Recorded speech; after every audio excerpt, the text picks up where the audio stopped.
Hi everybody, today's video is on how to use a pediatric IOPA holder.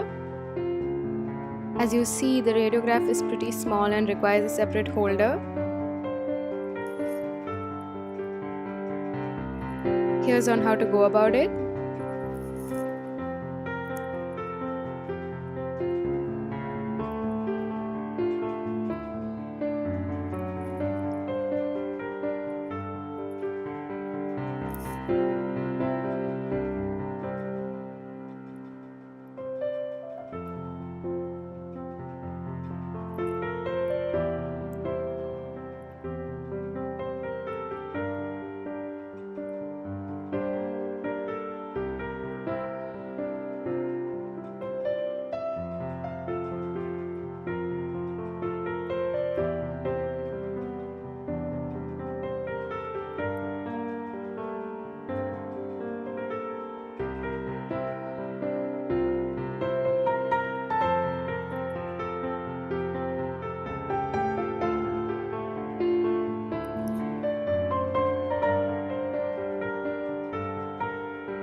So the video is pretty straightforward. If you've liked my video, please do subscribe to Dente Studio.